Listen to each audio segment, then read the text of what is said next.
Put your seatbelts on and get ready for the ride.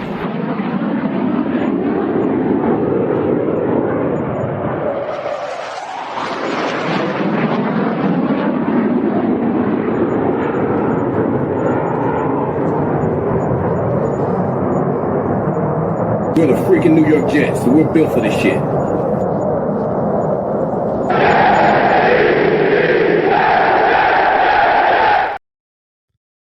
Hello and welcome to another episode of In the Trenches with Gang Green. I'm your host, Bubbs. Today is Monday, July 14th. Hopefully everybody's having a good day so far today. This is episode 568 of the In the Trenches with Gang Green podcast. I thank you, as always, for joining me. For those tuning in on YouTube, make sure to please like and subscribe. Of course, appreciate all of those tuning in on all the different audio podcast platforms. And today we've got some more New York Jets news to discuss, as we are breaking down the latest contract issues with the second-round picks all across the NFL and how it impacts Mason Taylor and the New York Jets, as Taylor could be in danger of being a training camp holdout once rookies report 5 days from now on Saturday, July 19th. We will break that down, and I also want to get into ESPN's Bill Barnwell ranking the New York Jets playmakers extremely low, in some areas bashing the New York Jets weapons heading into the 2025 season. So I wanted to break that down and give my thoughts on the state of the New York Jets offense here from a playmaking perspective as we get closer to the 2025 season, getting closer to training camp. Cannot wait. We are just 8 days away from the New York Jets. Everyone reporting next week. Tuesday, July 22nd is report day. Wednesday, July 23rd is the first practice. Friday will be the first practice open to the public. Of course, rookies report on Saturday, July 19th. So that's coming up this week. So football's here. You could smell it. It's right around the corner. This is pretty much the last dead week of the NFL calendar year until the season ends, all the way in January, February. So cannot wait to be out there at One Jets Drive. We will have all the content here for you on the podcast as the summer rolls on and training camp begins. So today I wanted to start with the latest around Mason Taylor, and not just Mason Taylor, but the entire issue right now that's happening across the NFL with second-round picks and their rookie contracts and some of the holdouts. Now, this has been an issue for a while. Really, Mason Taylor has been the only for a very long time, and pretty much every team. The second-round picks have only been, or the only draft picks really up to this point that have not been signed. And from the Jets' perspective, that's obviously the case. Every other rookie that the New York Jets selected in the 2020 draft have been signed except Mason Taylor. But this is starting to gain some steam and starting to gain some more attention because of what happened the other day, but also with training camp could be coming closer. So the real issue here, before I break down, what it means for Mason Taylor, the Jets, and all that stuff, this isn't just a Jet-centric issue. This is the entire NFL. In fact, this is the first time that the NFL has actually ever seen something like this happen.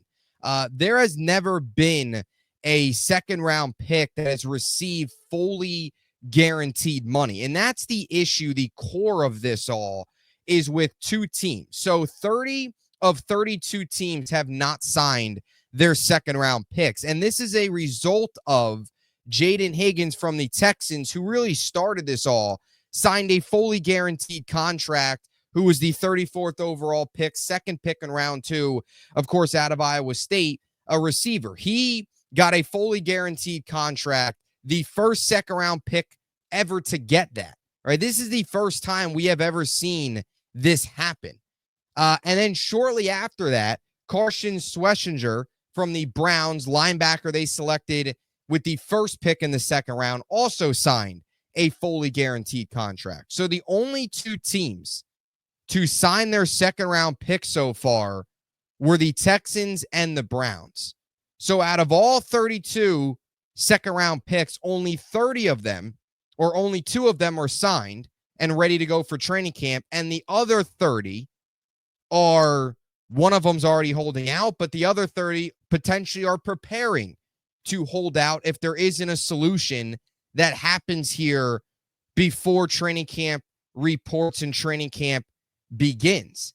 And that's the problem, is you have these two teams that have given these players fully guaranteed contracts, and now the other 30 NFL teams and all 30 of these other players, there is that disconnect now where these second-round picks are looking at it and saying, okay, I'll take a fully guaranteed contract, but these teams, of course, are not going to just continue to hand out fully guaranteed second-round rookie contracts, and I don't know if there is going to be a rookie out there essentially willing to come out and be the one that breaks this where they don't take a fully guaranteed contract. I think they're all in the boat of holding out and kind of seeing what happens as the summer progresses.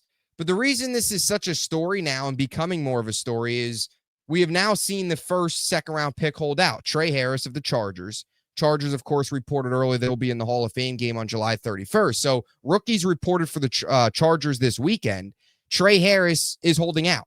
He was one of the 30 second-round picks that remained unsigned, and he is now the first second-round pick to hold out. And if something doesn't get solved, there is going to be more. And Mason Taylor falls into that boat. Now, I guess the glass half full approach to this all is the Jets only have one second-round pick. It's not like they took multiple players in the second round, and out of 7 draft picks, 3 of them aren't going to be there to start training camp, or out of their first 4 picks, 3 of them aren't going to be there, whatever. This is just Mason Taylor, but it's still something to keep an eye on, and it's something that's going to continue to ramp up. There will be an eventual solution to all of this. There should be.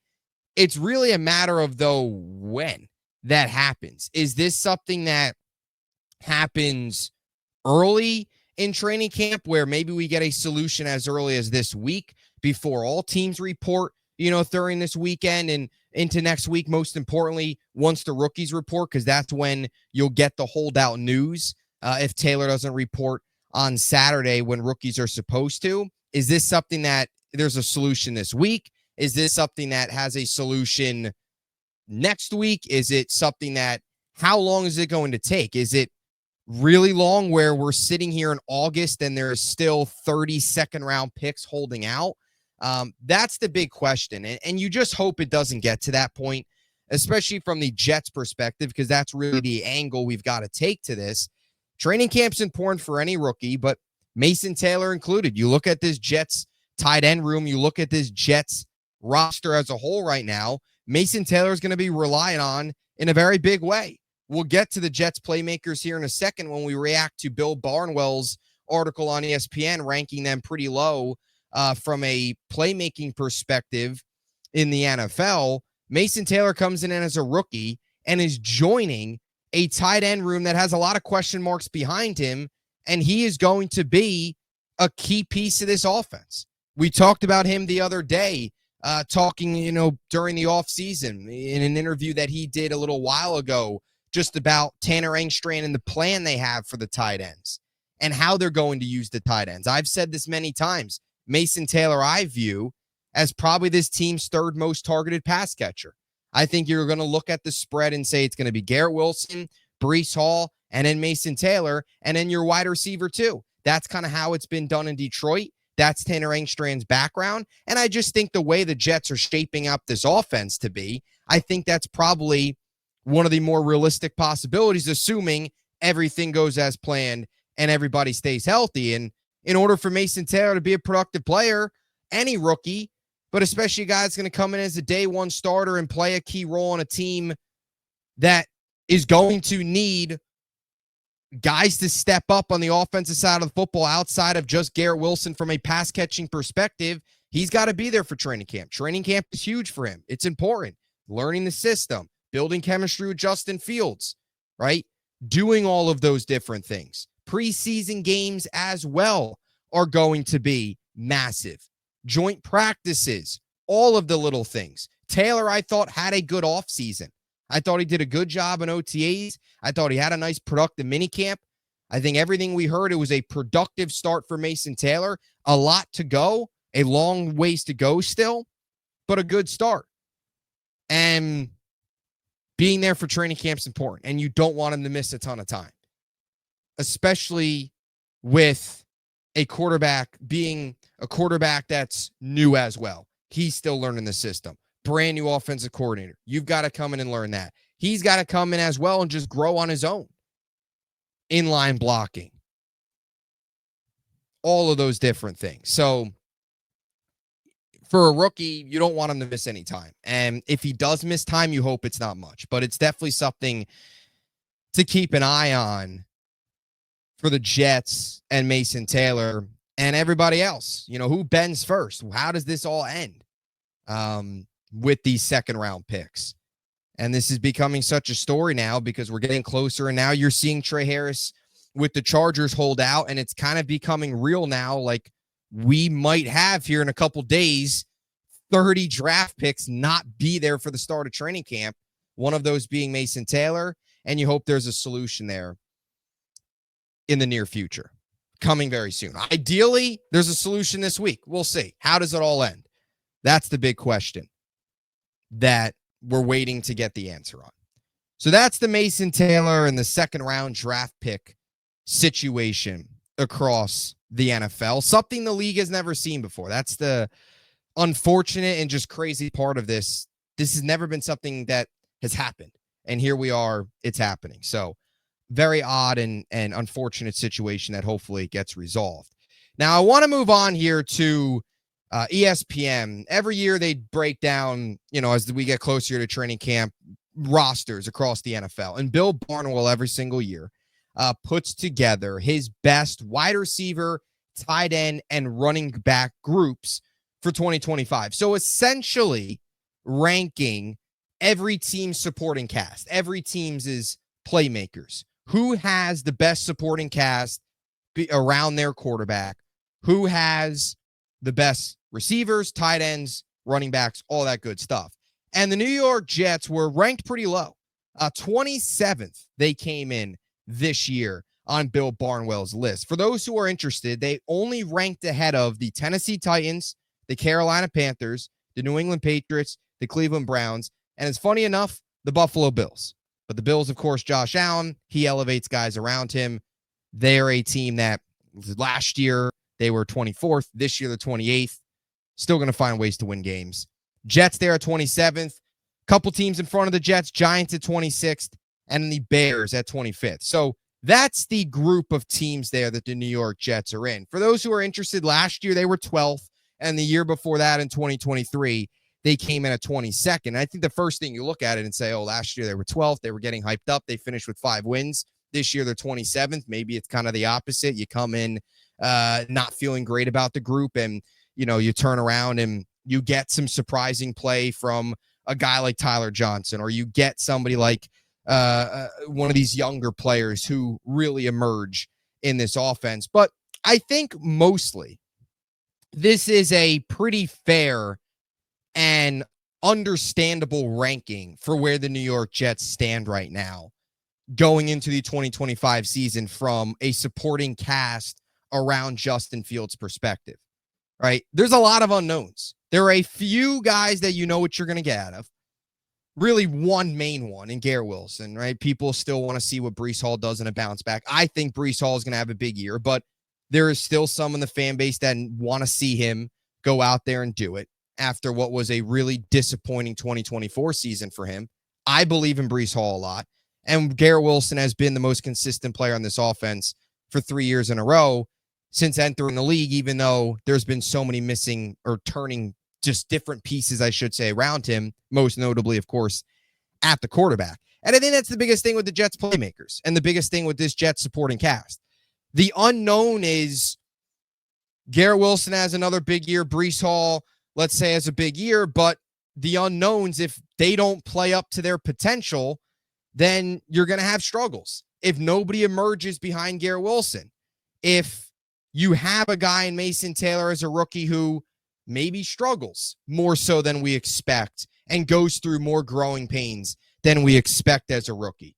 And then outside of that, you have a ton of questions in your tight end room. Jeremy Ruckert hasn't done anything so far. Stone Smart is a project. Zach Kuntz is a non-factor up to this point, and I don't think will be much of a factor this year. So you look at the rest of that tight end room, and most important, you look at the rest of that receiver room, right? Josh Reynolds, Allen Lazard, okay, two veterans. Josh Reynolds knows the offense, has spent time in Detroit, had success there under this similar offense, and played a nice role. But what is he going to be in this offense? How productive is he going to be with Justin Fields? He's not your high-end wide receiver 2 that some teams have. And then your other questions in the receiver room. Malachi Corley, does he make this team? Arian Smith, what is he in his rookie year? What is Tyler Johnson? Can he emerge as somebody that can play a productive role for this team? Does Xavier Gibson make this team? Do you get one of these UDFAs that emerge? Maybe not so much from a receiving perspective, more so from a playmaking perspective, or more so from a special teams perspective. I mentioned Jamal Pritchett as somebody to look for. So those are the unknowns. If those things don't work out, yeah, there's going to be a struggle, but you could also look at it from the angle of you got Breece Hall, you got Garrett Wilson, Mason Taylor, I believe in coming into this rookie year, having a very solid rookie season, hopefully reporting to camp here shortly, obviously. And this is a Jets coaching staff that believes heavily in their ability to develop guys.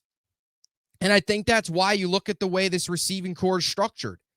I think this is a Jets coaching staff, Jets offensive staff, Tanner Engstrand, of course, leading the way as the offensive coordinator, that believe that if they put these guys in the right system, this wide receiver room is a lot better by getting coached up. And they believe that they can coach them up. I really, truly believe that this coaching staff looks at this receiver room and sees a lot of young guys and sees a lot of room for improvement and sees themselves being able to get the most out of these players. All right, Arian Smith was a questionable draft pick. I do think they believe in turning him into a more well-rounded receiver than just a track star. I think the same thing with Tyler Johnson. This has been a guy that's, been in the league now for a couple of years, hasn't done a whole lot, has shown you flashes here and there. I think they believe that they can turn him into a more consistent option behind Garrett Wilson. Who knows what they get out of Malachi Corley? That's a big question. And I also think they like Josh Reynolds. I do. And I think Josh Reynolds is a nice, solid number 2. I think they see some value in Allen Lazard still, whatever that value is. So if those things work out, then yeah, this is going to be a group that's going to be a lot better and going to improve. But that's just the big unknown behind it all. You have one known first. You have 2, in my opinion, knowns. Garrett Wilson, Breece Hall. Outside of that, it's questions. And also the quarterback as well. That, of course, plays into it. Can Fields take that next step?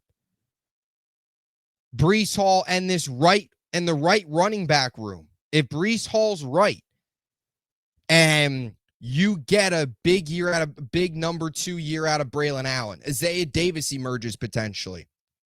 I don't think enough people are talking about Isaiah Davis maybe emerging into a bigger role for this team in 2025. And I do want to discuss that on a separate episode, which I will do before training camp begins here with Isaiah Davis. But you get that running back room headlined by Breece and then 2 second-year players that have kind of a breakout. Then you have Garrett Wilson and a steady wide receiver 2 in Josh Reynolds, who knows this offense, steps in. Can he be a productive 4th, essentially, option for Justin Fields, assuming Mason Taylor, Breece Hall file out as your number 2, number 3 pass catchers behind Garrett? Then you could start to see the pieces go into place.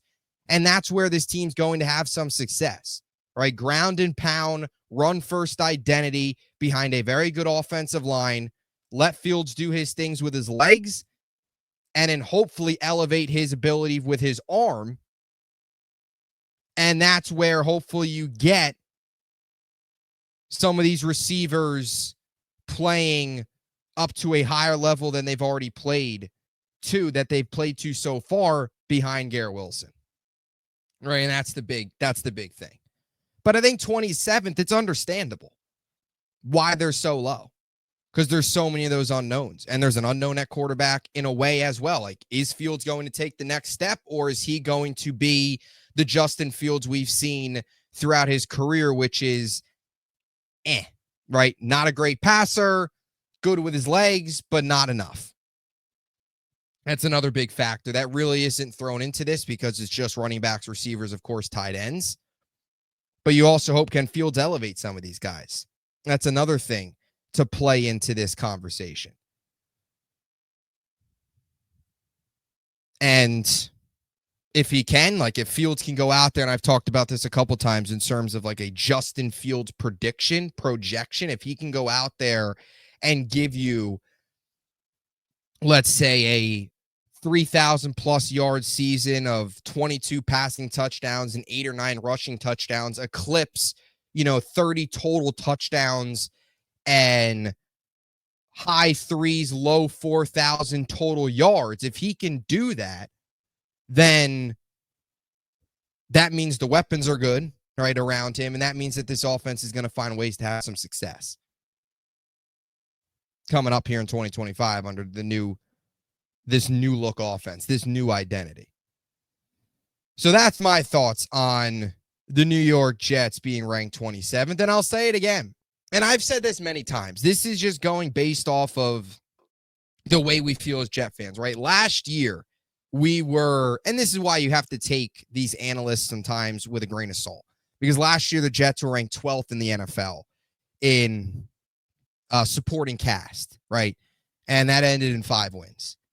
They had 12 losses, okay? This year, they're 27th. So the year prior, they actually won more games and they went into the season 22nd, right? 7-10 the year prior. They were 22nd in supporting cast going into that year. Last year, they were 12th. They finished 5-12. This is just a general thing. A lot of people are much more down on this Jet team. Can this finally be the year where they surprise us? And from this conversation alone, can this finally be the year where this offense takes the next step? Breece Hall is a big year. Garrett Wilson has another big year. Mason Taylor has a really solid rookie season. And then you get more out of some of these other guys. Josh Reynolds being a steady veteran wide receiver too. Can one of these, Tyler Johnson, Arian Smith, one of those pieces emerge?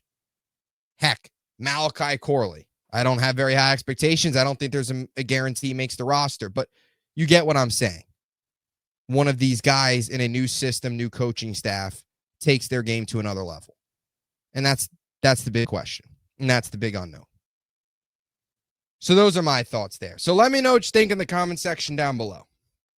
What are your thoughts on the Mason Taylor NFL second round pick contract issues that are going on? 30 second round picks remain unsigned as rookies begin to report and training camp kicks off next week. So not much time left between now and then. We'll see how this all develops. Your thoughts on that and your take on the New York Jets being ranked 27th in the NFL in supporting cast entering the 2025 season by Bill Barnwell of ESPN. Any other Jets takes you got, drop them down below. Stay tuned. A lot more content coming your way over the next 2 days.